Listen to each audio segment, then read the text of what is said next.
What's up, Shelf Addicts? Welcome back to the Shelf Addiction Podcast. Today on Book Chat, we are continuing our reread of the Mercy Thompson series written by Patricia Briggs. This episode, we are covering Book 3, Iron Kissed. Stay tuned.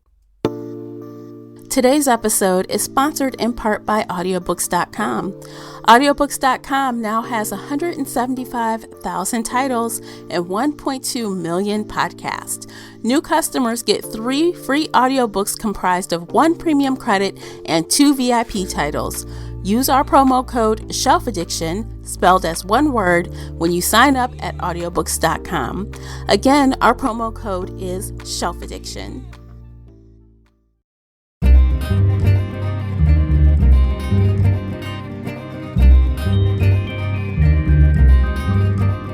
Hey everyone, I'm your host, Tamara Ford, and welcome to Book Chat here on the Shelf Addiction Podcast. Participate in this discussion by joining the Facebook group Shelf Addiction Official. I hope to hear your thoughts on today's topic. You can always find me and Casey on Twitter and Instagram. The links for everything I've mentioned are below in the show notes. If you enjoyed today's episode, please support this podcast by sharing it with some book nerd friends or on your favorite social media space. That would really help me out, and I appreciate you for doing so. The uncut video version of this podcast is available now on Patreon. Join us there for exclusive videos, including after shows and more. So if you're interested in that at all, you'll need to come on over to Patreon and sign up. Without further ado, let's get started. We've got a lot to talk about today, so we are going to jump right to it. Joining me is feature co-host Casey from Heart Full of Ink. Welcome back, Casey. Hello. I'm so happy to be here. Yay! This should be a fun conversation. Yes. It'll be a great conversation. Yeah, I think so. So today we are doing another installment of our reread of the Mercy Thompson series. That is a mouthful. Mm-hmm. So today we are doing book 3, Iron Kissed, and it was written by Patricia Briggs, published January 2nd, 2008 by Ace and Penguin Audio. The paperback is 287 pages. The audiobook is 9 hours and 11 minutes. It was narrated by Lorelei King. Casey, would you please read the synopsis? Mechanic Mercy Thompson can shift her shape, but not her loyalty. When her former boss and mentor is arrested for murder and left to rot behind bars by his own kind, it's up to Mercy to clear his name, whether he wants her to or not. Mercy's loyalty is under pressure from other directions too. Werewolves are not known for their patience, and if Mercy can't decide between the two she cares for, Sam and Adam may take the choice for her, or may make the choice for her. All right. Dun, dun, dun. Dun, dun, dun. Okay, so first off, there are trigger warnings in this book. Mm-hmm. And I was like, fuck, I forgot about this part. When I got to it, I'm like, oh, I hate this. I hate it. Mm-hmm. I hate it so bad. It's really bad. So trigger warnings for rape and emotional abuse and drugging. He's drugging her with magical fae stuff, but it's still drugging. Yeah, and it's drugging. And yikes. Yeah, it's rough. It's a rough ride, like where I feel like you've been dragged down a gravel road. Like, oh my God. It's tough to read. It is. Okay, where should we start? There's so much. There's so much. Well, let's start with the world building. This is the first time, or this book really focuses on the Fae, which we have heard about before, but we never really learned like too much about them. And so Mercy is invited to go explore their reservation, and she uncovers a lot of secrets that she was not supposed to. Mm-hmm. Yeah, she's in there. So Z, the mechanic, who is also a like metal worker, he invites her to like help identify someone because she owes them a favor. They made he loaned her the charms to kill the vamps in the last book. The whole little set. It was a 3-pack set of charms that she got. And then she used it to kill another vampire that wasn't originally part on of her the deal. Right. So because of this, hey, you owe us a favor. I need you to go and sniff out these homes and tell us if you smell the same person or who you smell in these homes. So she goes and she does her duty. But along the way, she encounters like a lot of weird face stuff that people aren't supposed to be seeing. Nope. She sees under their glamour. So she realizes that the cookie cutter houses that are presented to the world are not what these fae are living in. They are living in bogs and swamps and, then she finds her way into the Underhill, which is the fae realm. And, she meets a Selkie. Was he a Selkie or something else? And he's like, who are you? You're not. What are you doing here? I think I want to eat you. You look like a tasty treat. Yeah. And then, of course, Z comes in. Hey, she's under my protection. Back away. Hey, what are you doing? But we should say while she's investigating, she is in her coyote form. So she can smell really well. Yes. So she's not walking around in her human form, but still it's dangerous. She kind of just walks right in where she's not supposed to be naturally. Even though Z warned her as they were driving up, he was like, don't go looking for danger. Just use your nose to find people or the sense of who's been in these houses. Like, don't look under the glamour. Don't go anywhere. What does Mercy do? She goes. It does exactly that. Yeah. Yes. And we are first introduced to a new fae, which Mercy likes to call Yo-Yo Girl. I'm like, oh, this lady. God. Yeah, she's an interesting, creepy looking type of girl, just smacking on gum. Gum and the yo-yo.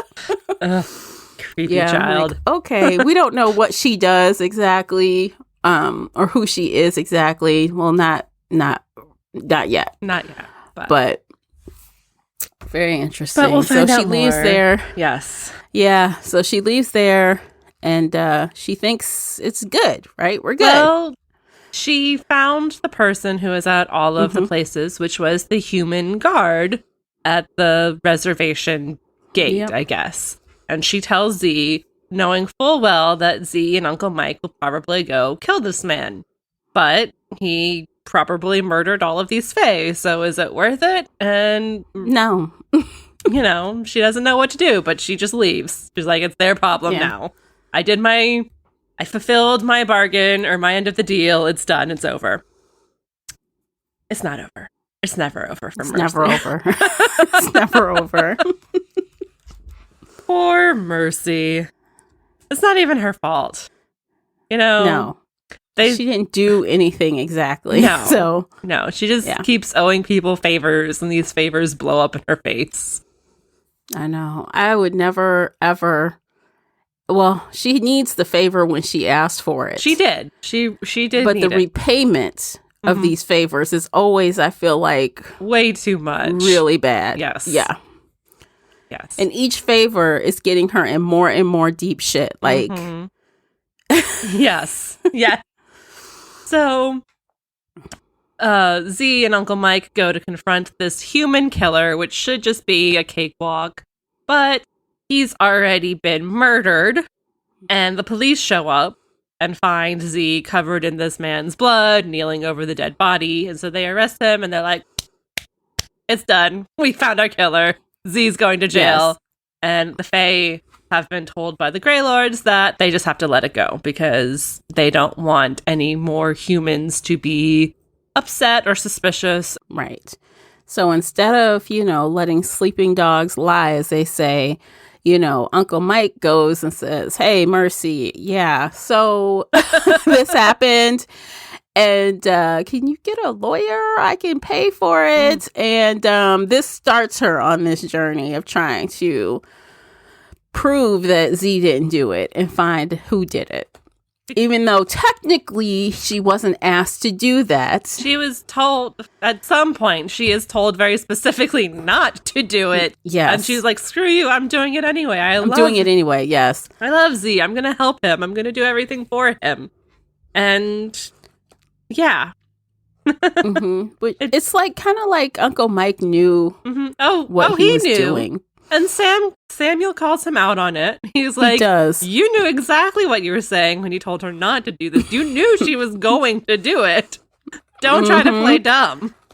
Yeah, so don't come in here acting all like, oh my God, what are you doing? Don't be daft. You know what you did. You know exactly what you did.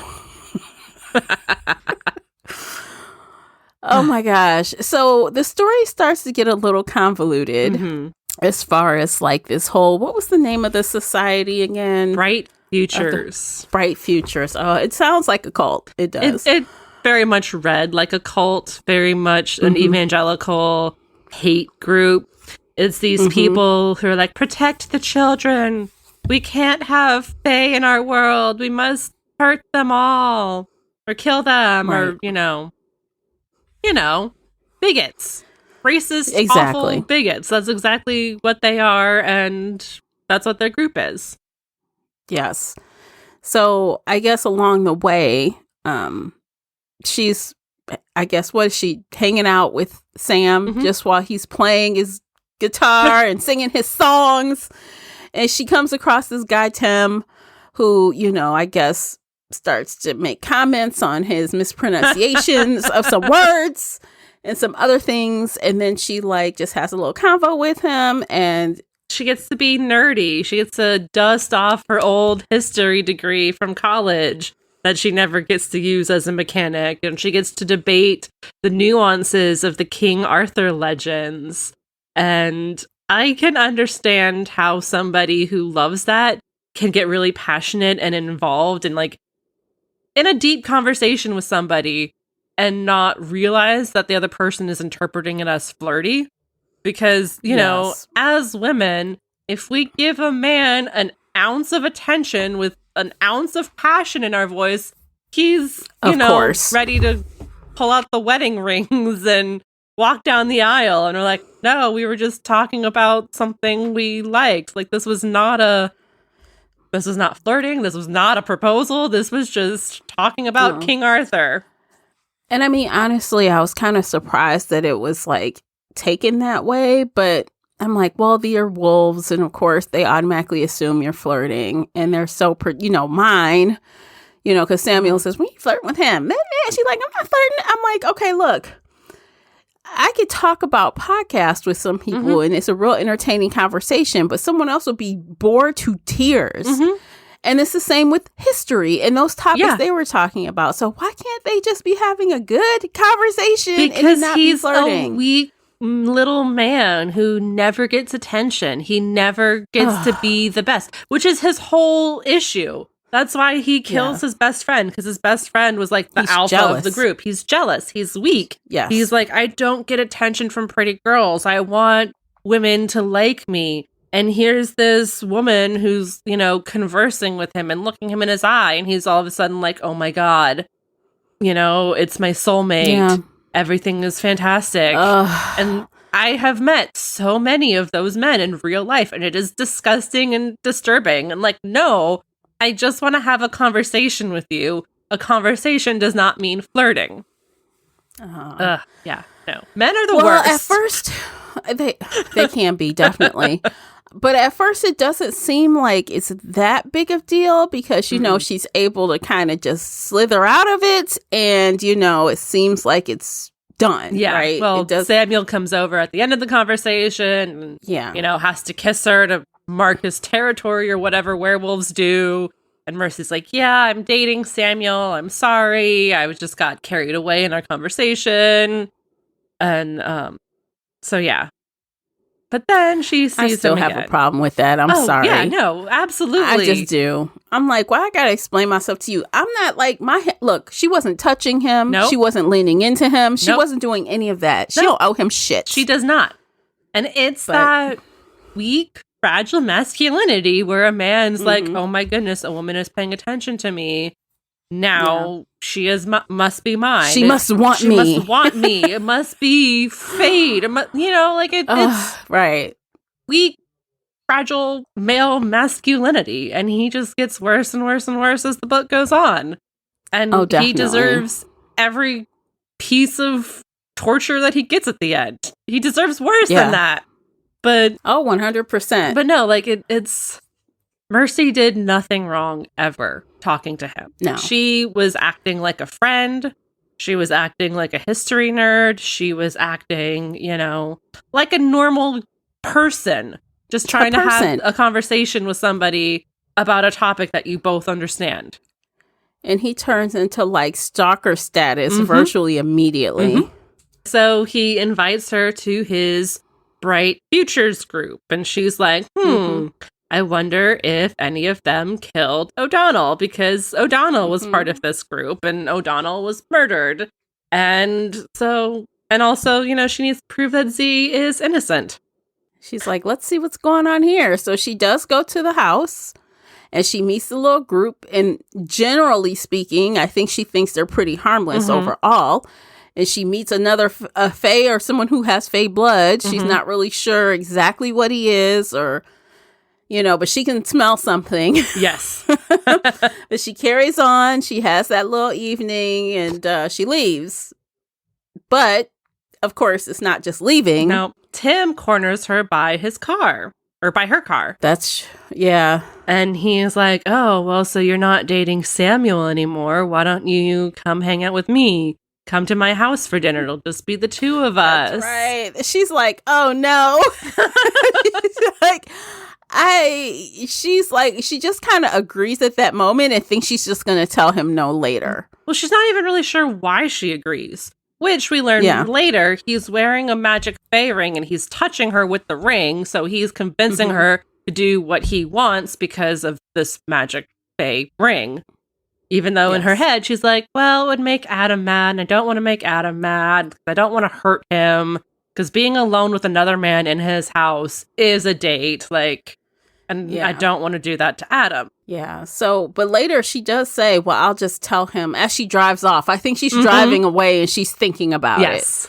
Like, oh, I'll just make up an excuse basically or something like that. But then we get to the good part. The really, the most exciting part of this book, I would say. Action-packed. Action-packed.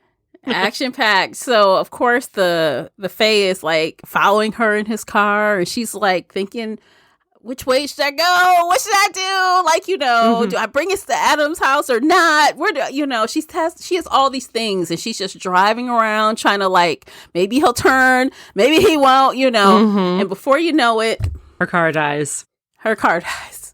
Like perfect timing. Because Fae magic. Why? He was putting seawater magically into her engine and it of course killed the engine because it dies. He messed her car up in a permanent way. Yes.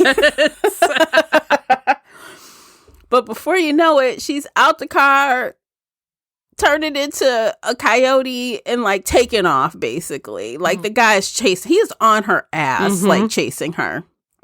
He's this big, scary Fae horse silky monster thing. Yeah, some combo of things. I couldn't even really visualize. I'm like, what is he exactly? I just kind of pictured this tall horse, covered in seaweed. Because he had the hooves that she could hear clomping around. There was too much seaweed to really see his body. Yes. He was tall, 8 feet, I think she said at one point. He was a big beastie. A big monster. And she's running.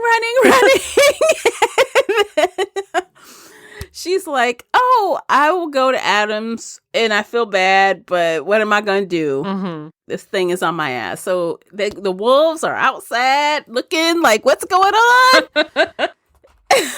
Daryl comes out with a gun. Yes, Daryl's in human form. Ben and Honey and a few others are changing. Yes. And they're trying to attack this thing. It's not working. It's hurting them. It was one of the best fight scenes I think we've had so far in the first 3 books. It was intense. Yeah, the wolves just couldn't take him down just like that. And then somehow, I can't remember exactly how he got in the water, but Adam gets in the water. Well, Adam was holding on to his back and trying to bite the neck. And he walked into the water with Adam. Because he realized, Honey's husband, Peter, comes out with a sword, and he's trying to get under the seaweed and couldn't quite get to the body. But the Fae knew that eventually, like, they would get him. And so with Adam still biting his back, he just walks into the water. Okay. And werewolves drown because they're very dense and they can't swim. Yeah. And so Adam being in the water scares the living shit out of Mercy. And she's ready to just go jump in the water. But thankfully, Peter's right there and he drags Adam out. Peter to the rescue. I'm like, woohoo! He gets his little scene. This is the first time we've really seen Peter. We've talked about him before, but we've mostly known Honey. And her husband is very, very submissive. But it turns out he's really old. He's a badass, though. He's old, and he's a badass. Like, he was in, I can't remember. The Revolutionary War. The Revolutionary War. And they were like, oh, well, I learned guns. You know, they taught us how to shoot guns and stuff. But our main weapon was a sword. So he's nice. What, almost 300 years old? Oh, he's old. And, you know, it's like, I think Mercy was taken aback by that. Because she's like, you don't often meet werewolves this old. Charles is only like 200 years old.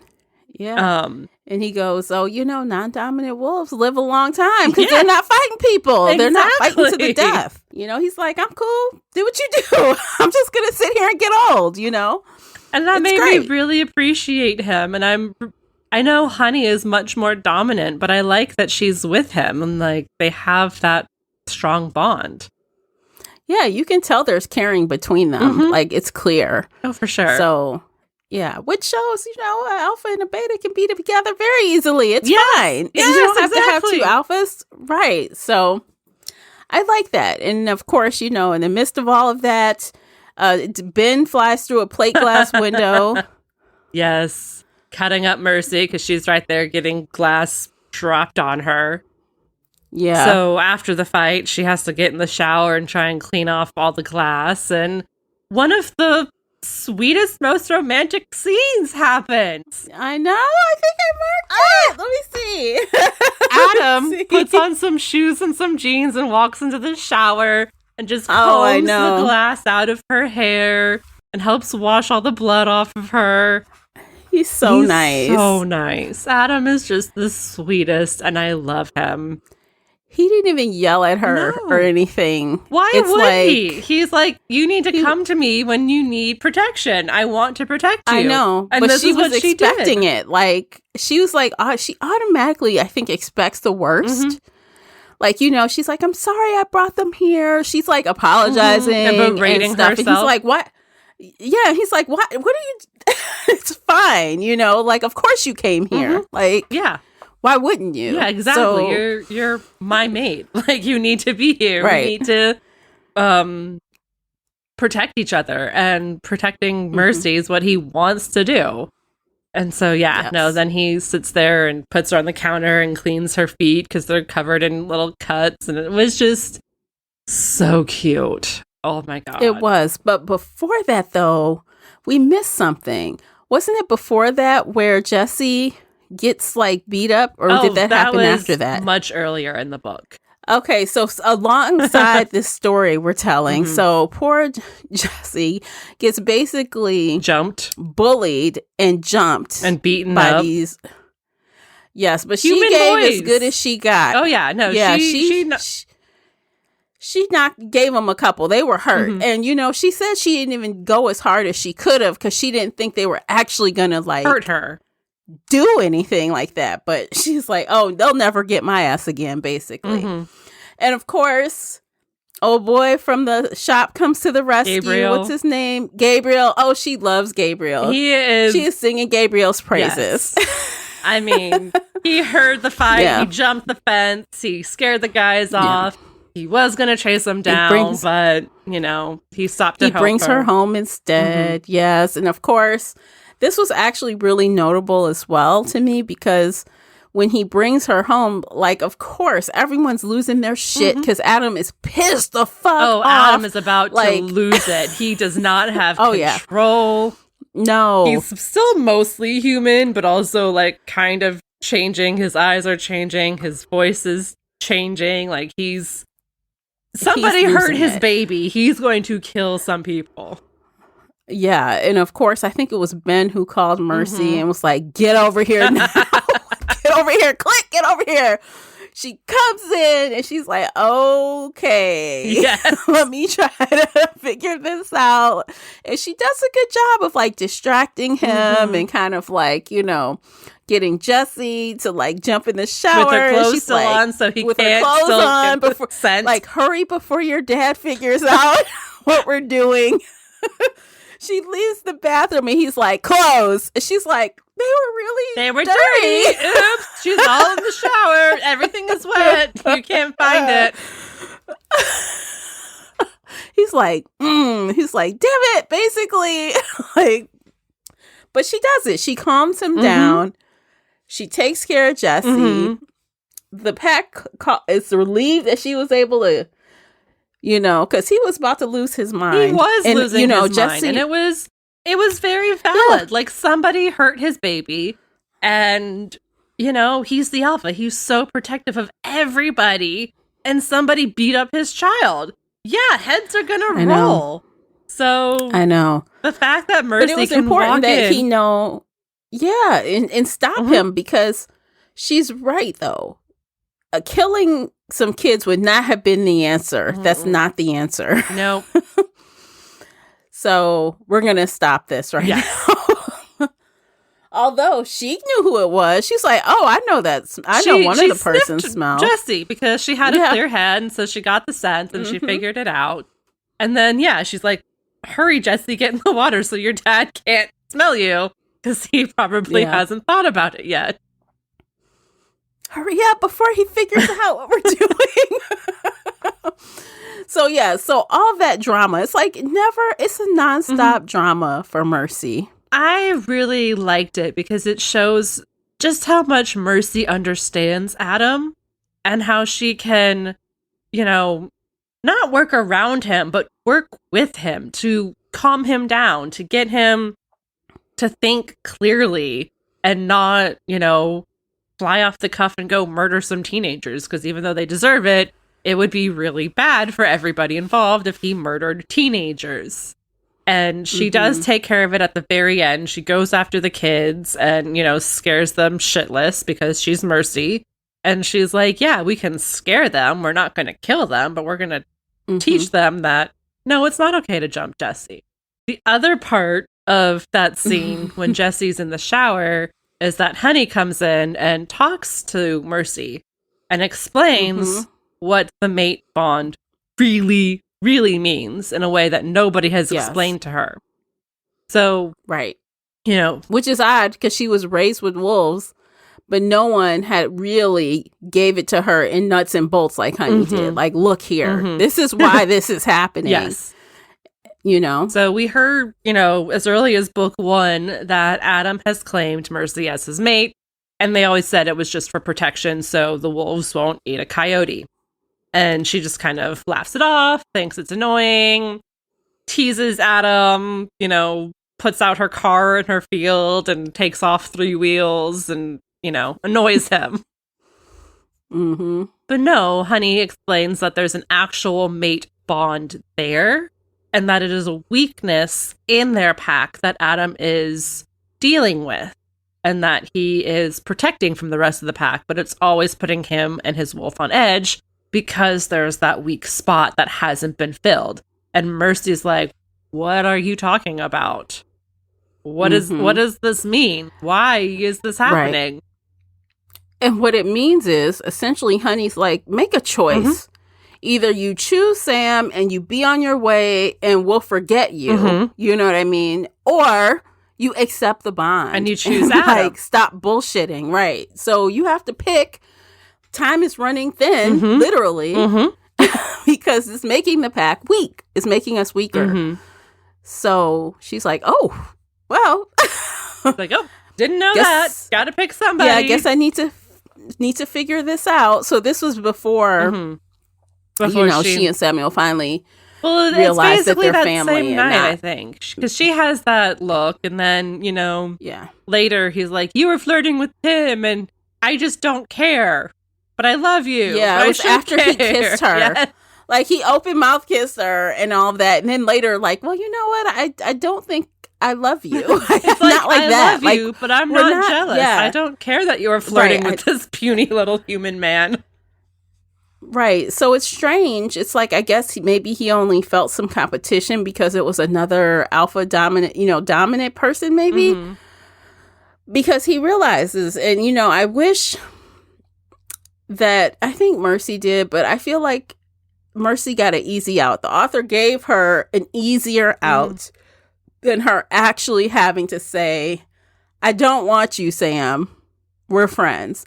He gave it to her first. He did. And she was like, oh, thank God. Yes. So it was her opening to like say how she felt as well, which I'm not really mad about, but I did note that Mercy did not make that choice first. It was she had made it in her head. Like she had decided that she couldn't be with Samuel because Samuel would coddle her and protect her, and she could never truly be herself with him. So in her head, she had made it, but she didn't say it out loud because she didn't want to give him up just yet. She's like, I still care about him and I still want him around. And if I say this to him, he's already kind of suicidal. I might push him off the edge. And, she's too loyal to a fault.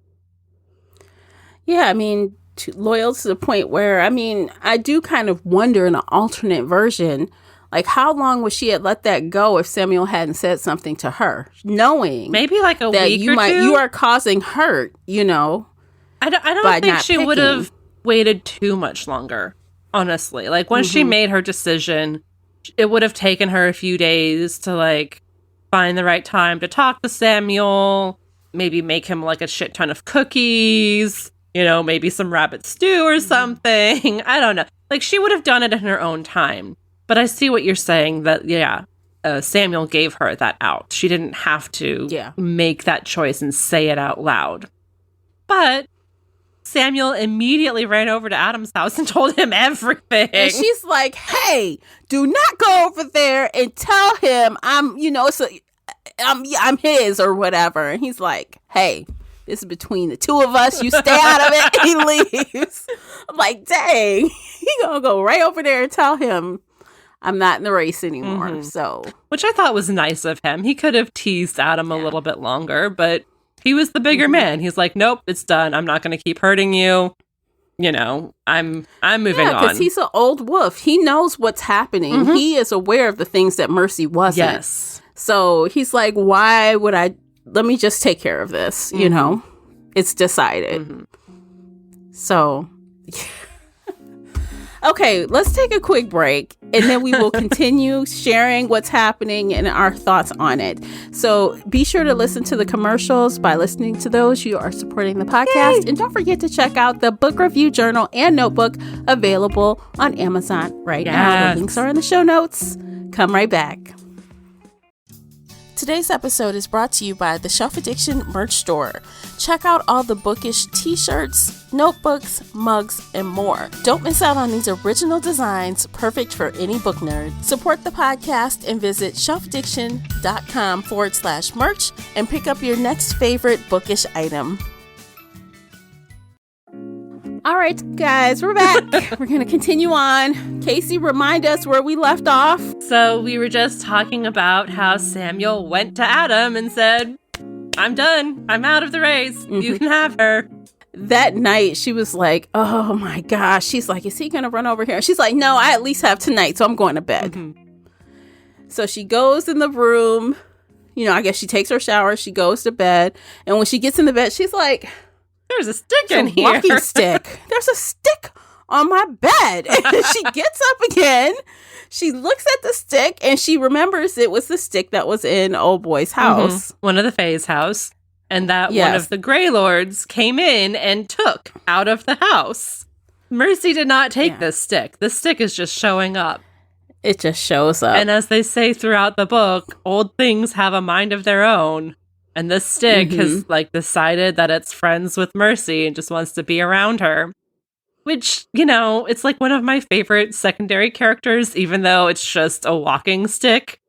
This stick is just, it pops up at the most inopportune moments. It'll pop up on the floor behind her and she trips over it. Or it'll just appear in her bed. or in the front seat of her car. And it's just like, yeah, it's a stick that wants to make a mess of everything. But still be your friend. Or be helpful. Yeah. The stick was helpful at one point. We'll get to later.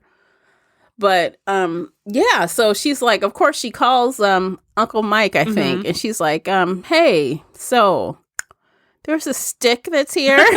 He's like, just put it outside, you know. He's like, don't worry about it. Put it outside. Somebody will collect it.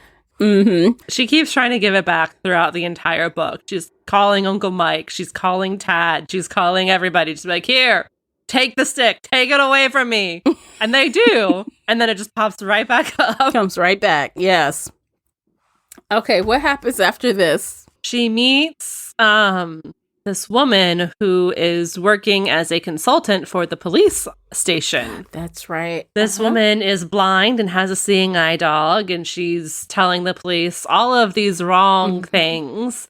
And Mercy is telling her friend Tony, you're paying this woman for nothing. She's really wrong. Like, Z is not a gremlin. That is a word that was made up in World War II. He is iron-kissed, so he can touch metal. He didn't do this. And this woman shows up, and Mercy instantly realizes that she is Fae. She is. And not just Fae. But one of the Grey Lords.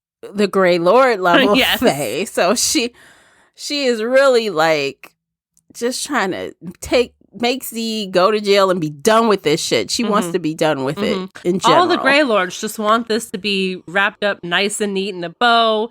They will sacrifice Z. They don't care who the real killer is. They'll find the killer on their own, but they don't want the police or the humans involved. And Mercy's just like, fuck that noise.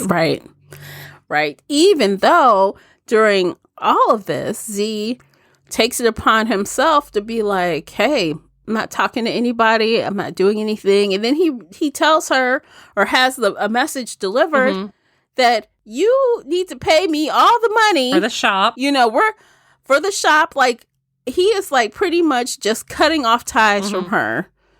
And she's like, what? She is so He's really hurt. mad at me. Yeah, she's like, yeah.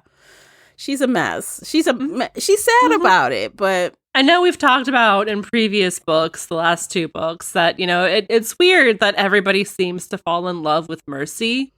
Z loves Mercy, but like as a father. And it's such a different type of love. And it made me so happy that he, you know, he cares so deeply about her, but it's not that romantic love. no, thank God. And it's absolutely like a paternal love. At the very end of the book, he even says, like, I would have rotted in jail forever if you hadn't, you know, had to deal with all of this bullshit. Or however he phrases it. He's like, he's like, I would have stayed in jail just to have you not have to deal with that, basically, or not experience that. Yes, that way. And yeah, like Z loves her and she loves him. And there's no way she would have ever let him rot in jail because that's not who she is. And she keeps pursuing everything, despite the fact that you were blatantly told not to and leave me the fuck alone. And, you know, she doesn't care. She's like, I don't care. I know what's right. And he's not going to sit in there. And so she continues. We're basically at the end of the book where human boy Tim reveals that he's the big bad all along because he was using O'Donnell to steal stuff from the Fae. Then he was taking it from O'Donnell and, you know, trying to enlarge his dick, I guess. You know, make himself feel more powerful because he was a weak little bitch. Yes, and he had like some wrist things that make him super strong. Which is how he was able to rip the head off of human beings, even though he himself is a tiny human being. Yes. He upped his strength. He had the ring that we talked about. And then, of course, he had the goblet. He also had the Fae. deer hide, which he was wearing, which can protect him from his enemies. And that's how he was able to hide from Z and Uncle Mike at the beginning. That's how he was able to hide from the Fae throughout it all.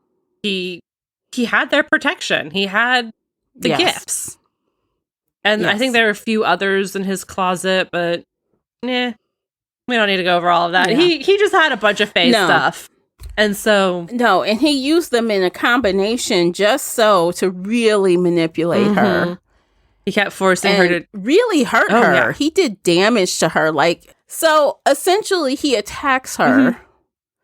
The rape is off the page, but we know it happens. It's kind of on the page because she's talking about how she's happy and she wants to please him because the magic of the cup. He's like, you love me, you want to please me, and right. So there's a scene. So on the way, they're driving. She's clearly giving him a BJ. No, she's like trying to while they're driving, hand job.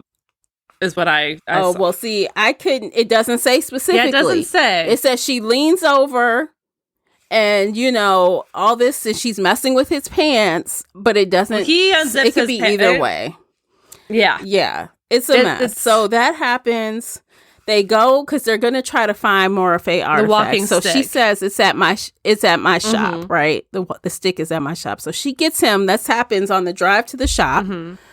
They get there. She uses the code that will alert Adam. So she still has some of her will there because she uses the correct code to give the SOS, basically. And there were times where she was like, thinking about how much she loves Tim. But she looks down at her hands and they're clenched in fists. And at one point he tells her to stop making noises and she realizes that she was growling. So it was really the coyote underneath that wasn't being affected by this much magic because it was a lot of magic. He kept making her drink and drink and drink and drink. So I don't know if we were clear. So when she drinks the potion, the liquid, it makes her susceptible to his suggestion. So he will say, you love me. Yes, I love you. And she believes it with her entire Yes, mind. I want you. Right. Yes. Exactly. So it's like she kind of knew she didn't, but she thought she did. So like her point of view seemed like it was waffling at one point. But, she's like, but I love him or this or that. So it would reason away the problem she was having. Yes. And he kept saying, drink more. And it's like, because her body was fighting it off, she drank way more than anyone else had ever drank that he gave. Yeah. Right. He gave one. So she was basically OD'd on it. He gave one human man 2 sips of it and then the guy kills himself. Mercy, she drinks 4 or 5, maybe even 6 cupfuls. And she's still, And he had her guzzling it because she'll say something or something would happen, just, anti what he wants. And he say, drink some more. So I'm like, oh my God, she is drinking so much of this stuff. And one part that really, truly highlights what a weak man he is.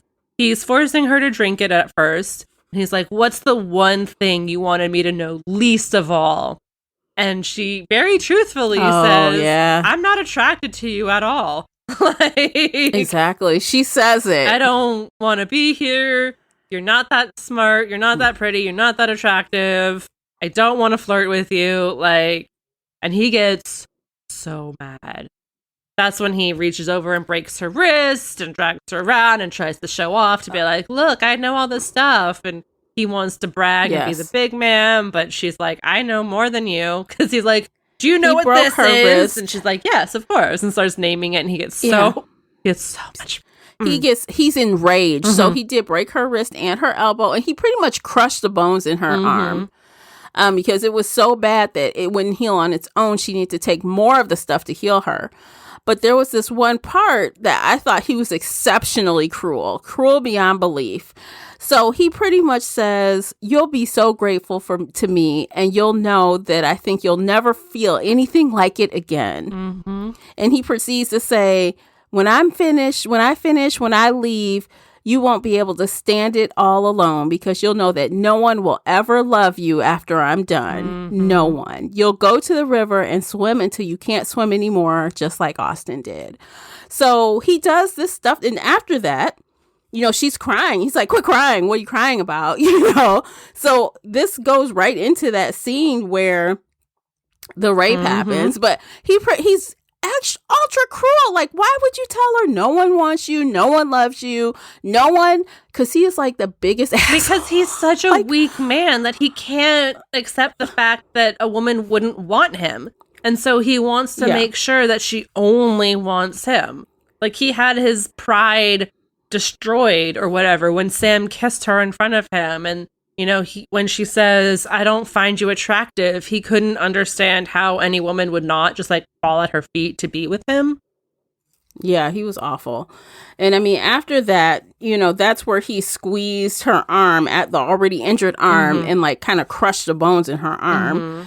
And then, you know, she's like, part of me wanted to beat his head in until there was nothing but left but splinters of bone. But part of me knew I loved him. So she was still fighting him the whole way.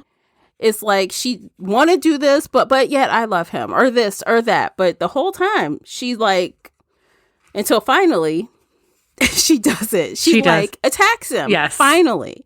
The iron bar. I think she took an iron bar like or something crowbar? and hit him. Yeah. Yeah.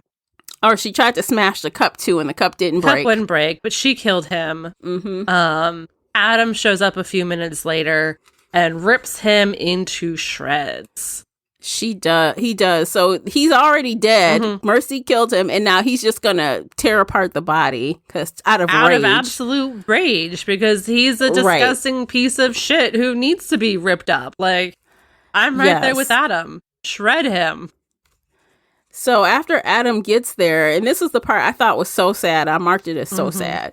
So Adam comes, and she says it was Adam, but he was too late. He couldn't love me anymore. And then he would be so angry with me, I had to hide. So then she turns into a coyote. And hides. And she hides. She hides from them. And they're like, oh my God. He's like, Mercy. And she's like hiding and like cowering in a corner. And everyone's like, is she in here still?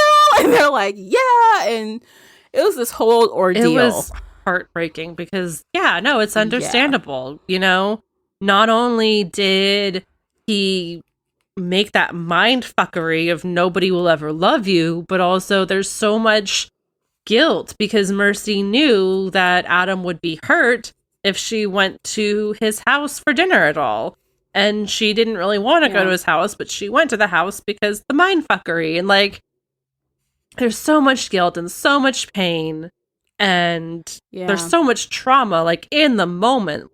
And so, she just wants to hide and cry. And part of her wants to go swimming in the river because he told her to go drown herself. And because she's still highly intoxicated with it. She drank so much, and then she drinks more. So, the Fae show up, and she's like, if this is given as a gift, it will heal you. And, you know, there's no way to heal her arm except for this magical Fae potion. So she has to drink even more. And afterward, the Fae, after seeing Mercy drink like 3 cups in the garage, was like, oh, no. I never would have given more if I knew how much she already drank. Right away. And that's not even seeing everything she had to drink before they were in the garage. Yeah. So that part before the Fae got there, though, something about Adam, again, it shows what a good person he is. So, you know, when they find her and he's like trying to coax her out. And she's not moving. And then Daryl says, well, you could call her. And he's like, are you fucking kidding me? I would not do that to her. You know, he's like, looking at him like he lost his mind. Like, I am not doing that. I'm not going to control what's happened her. here. She was just being controlled. She needs to make the choice herself. She needs to come to me of her own volition. And that proves what a wonderful man Adam is. Yeah. He is the complete opposite of the piece of shit. And he is a true man. Tim is a weak piece of shit. Yes. But it was sad though, like, you know, she didn't want to drink from the cup again. She didn't want to. And he's like, man, I hope you don't hate me after this. Because he did make her drink from the cup because they knew that her, you know, so when Sam came, you know, he said, no, this cannot be healed. You know what I mean? There's not with 100 bolts and no. So the only choice was to accept this stuff that the Fae had given and let her heal, or, which was against what she wanted. So she was kind of forced to drink that again. But he was like, I am so sorry. Please don't hate me. But this is going to heal you, So that was not fun. No. But what are you going to do? Exactly. And I feel like eventually Mercy would forgive him for that, because she would rather have a healed arm than no arm at all. Like, she's a mechanic. Yeah, because it would be useless. Yeah, it would be useless. So they get her back and she goes to sleep, basically. They get her back to the house, like skipping all the stuff, because we already seen the video. So the Fae saw the video, agreed to let them keep some of the Fae items to prove what happened, of course, because they would have said some other bullshit if they didn't have any proof. So then they get her back. She wakes up and, here we go. So we have several more days of her being sad. Well, she's purging it. She's still kind of off in fairyland. She's vomiting up. But she feels so guilty. She feels so horrific. She's still so traumatized that she crawls on the floor to be more submissive than Ben. She hides behind the bed. When Adam shows up in the bedroom, she, tries to be submissive and weak around him. And she's terrified that he hates her. And she's still thinking about going swimming in the lake. She's still thinking about it. And so then she has a hero in an unlikely place. And this is the part where I really my opinion of Ben changed on a dime after this scene. I think for everybody, yes. Yes. So Ben he is very low on the totem pole, but he stood up to Adam and said what he needed to say to get him to understand. Yes. I'm sure it was very terrifying for him to do that. Absolutely. With the state that Adam was in. It's hard to stand up to any alpha, and it's hard to, be vulnerable when you've been abused. And Adam is not in a very sane headspace. No, because all he can think is, she is scared of me. That's what's coming out of his mouth. And, Ben is like, okay, just stop. Listen to what I'm saying to you. And, he pretty much says, you have to see this from her point of view. She did these things, she's blaming herself. And then he basically throws the gauntlet down. Like, do you love her or not? Do you want to be with her or not? Yeah, because you can't walk away from her right now. She's not scared of you. She's full of guilt and shame. And she's scared of life. And she's scared of all of these other things. And, you need to be here for her now more than ever. And he stayed. He did stay. And I think he realized what was what. But in the end, he's like, something came up. He had to go. Right. The video got released or something. Like, part of the video of him ripping that guy up got released. Congress. So it looked like a werewolf. Yes. Just an unprovoked werewolf attack. A random attack. Right. So they had to take the full video and do some other stuff. And before he goes, he's like, I meant what I said. No running. I'm going here. I will be back, and you better be and here. If you're not, I will chase you down. Right. So you better be here when I get back. And she just kind of looks at him. He looks at her. He leaves. He's like, fine, but I'll be back. Lady, don't go anywhere. She doesn't. After that, she kind of had a pamper day, I guess. And then, of course, she spent the day to herself. Just kind of sleeping. And then what happens? Oh, she goes on a walk as a coyote with Warren. Warren goes on a walk with her. She meets Austin Summers, who killed himself because he drank the 2 sips of the potion. He's the older brother of one of the guys who jumped Jesse. So now Mercy's going to go after the guys who jumped Jesse because Adam can't do it or he will kill them. And then the Fae come back. The seahorse, seaweed Fae guy, I can't think of his name. He shows up in her garage and tries to eat her because he wants to eat her.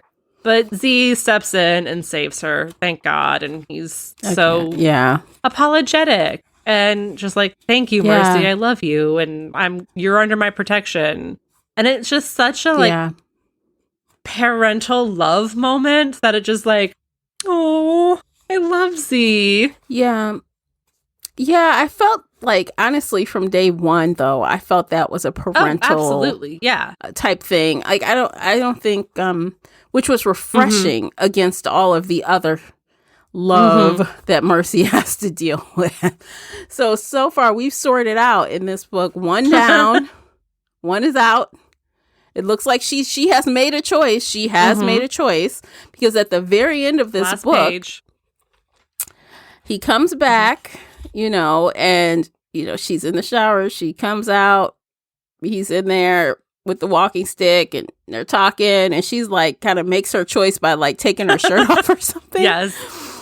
And she throws it on the floor. The last sentence is, in answer, I pulled the t-shirt over my head and dropped it on the floor.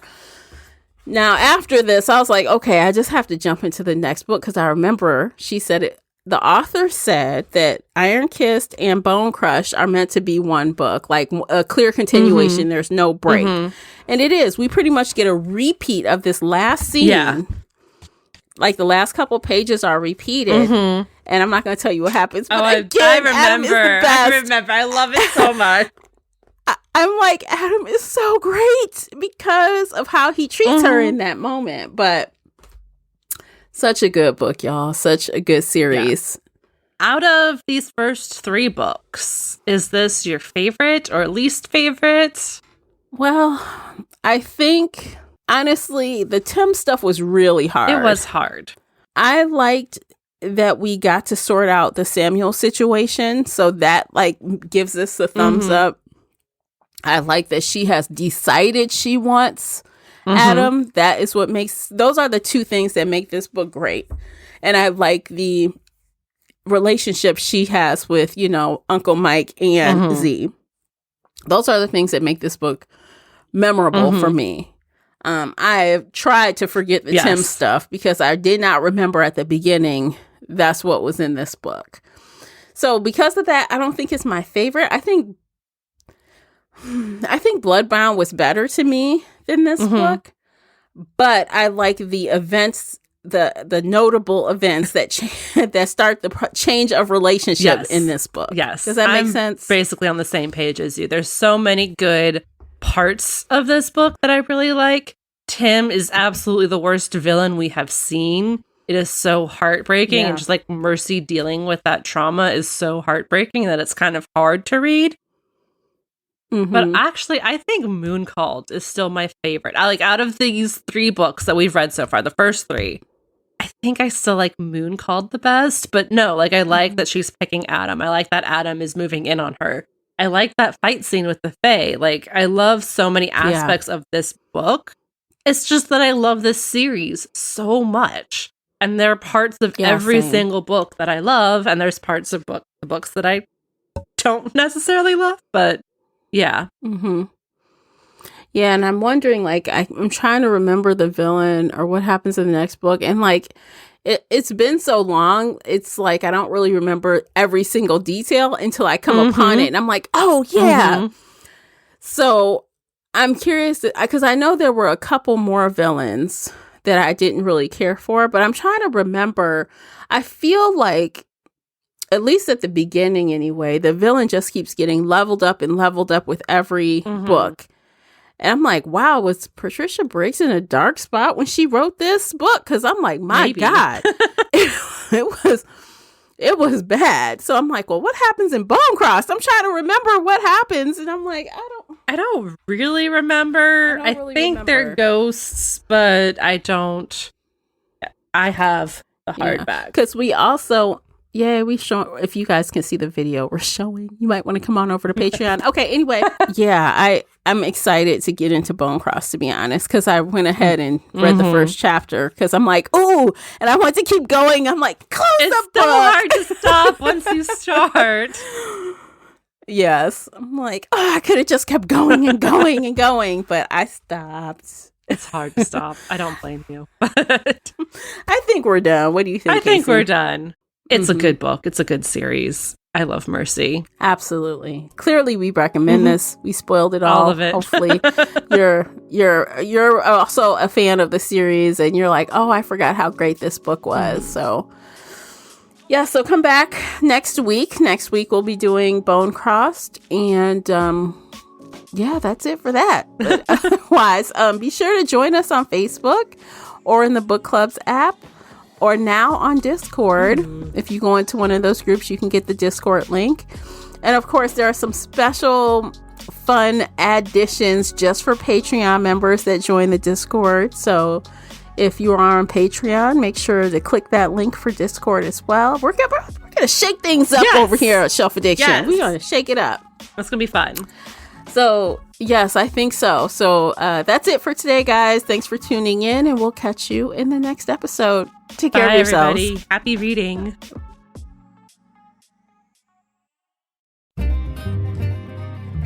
If you enjoyed today's episode and would like to show your support, there are a few things you can do. Head on over to Apple Podcasts and leave a positive 5-star review, or like this episode on your favorite podcast player. It seems so simple, but it really helps me out.